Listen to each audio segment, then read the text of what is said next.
Hello, church. Ephesians 2:10, for we are God's handiworks, created in Christ Jesus to do good works, which God prepared in advance for us to do.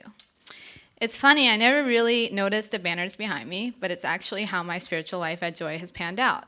Community to intimacy and then to calling.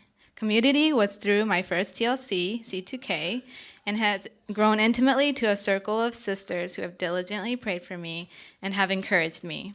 Intimacy with God came through the Uganda mission trip and Marveling Place, and now calling, which is why I am here today. I was never one of those people who thought that they would get their calling. I received my calling in a field in Epworth, Zimbabwe, during a mobile clinic. As I made my way into the house that was meant to be seen by patients, or seen for patients to be seen by our doctor, Peter Shen, I saw a picture I would never forget. I saw him praying with a patient after telling her that there was nothing medically that he could do for her or her disease. But instead of getting angry about it, she left the room with peace on her face after Peter had prayed. For some reason, that was the point where I felt that God was leading me into nursing. Of course, I didn't audibly hear his voice, so I prayed about it and asked others to pray with me. Honestly, I had my insecurities about becoming a nurse. I didn't feel like I was smart enough or qualified to be a nurse. It's not like I was a genius, and to have that responsibility of people's lives in your hands, I felt that one should be extraordinarily intelligent and skillful. Just to tell you a little bit about myself, I'm the youngest of four, and out of the four, I am the slowest learner. Things just come harder for me.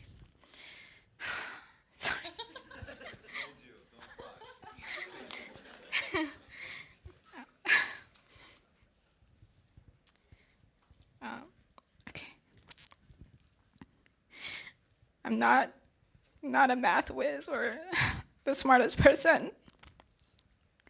The simplest subjects in school, actually, I had to study for just to be considered normal. Okay, this explains why my family nicknamed me the turtle, like the tortoise in the hair. It was out of good heart. It's not like they were being mean. My amazing mom, who always encouraged me, would remind me that slow and steady wins the race, but still, I always felt frustrated that I had to study longer and try harder than everyone around me. So I doubted everything about this calling and why God would choose me to be a nurse.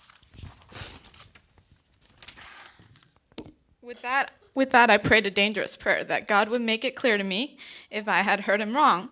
So I applied to nursing schools and asked that he open one door and that it would be a school that he desired me to go to, if at all.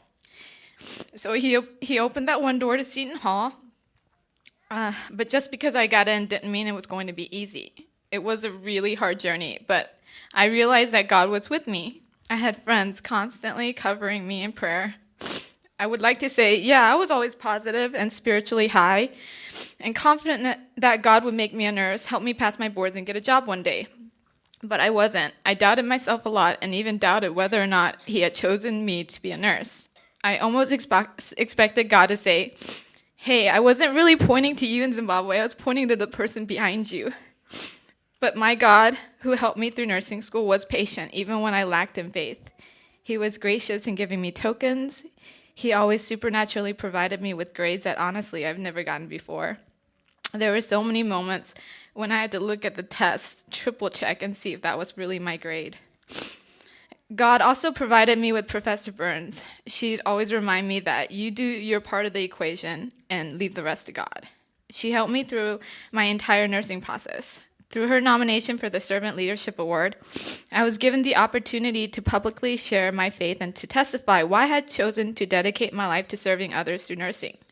So even after graduating with honors, you would think that I would be more confident to say, yeah, I'm going to pass my boards with flying colors.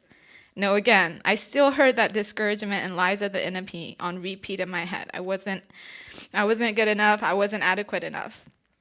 The week before my boards, I had like 3 panic attacks, a nightmare of failing. But once again, God came running to my rescue And I prayed again that dangerous prayer and asked for a specific test score. Without going into much detail, let's just say he exceeded my expectations. Following my boards, it was time to send my resume out into the world and find a job. And even with all that God had provided me, my heart was worried that I would never get one. But once again, God provided friends to encourage and pray for me and to help me with my resume and job search. Friends who even opened up their homes to me and friends who vouched as professional references. I was so grateful. The evidence of God was so strong through each person and circumstance. With that, I prayed again, God, would you open that door to the one hospital that you planned for me? And could you provide a mentor just as awesome as the one you provided at Seton Hall? And yes, he answered, again, so graciously and supernaturally. I didn't have to wait forever. I now have a job. So I'm up here to testify that God is a God who fights for me and provided for me, and will provide you with a family and friends and wonderful sisters and brothers in Christ who will pray for you, celebrate with you, and fight alongside you. I saw the evidence of God in my family, my dad, my mom, my siblings, and of course my family here at Joy.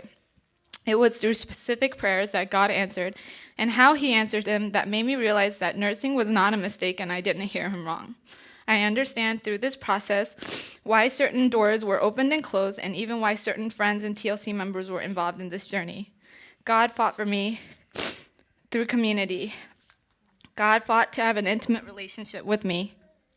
And God fought for me to believe in the calling that he guided me towards. My journey shows me that God really does not call the qualified, God qualifies the call.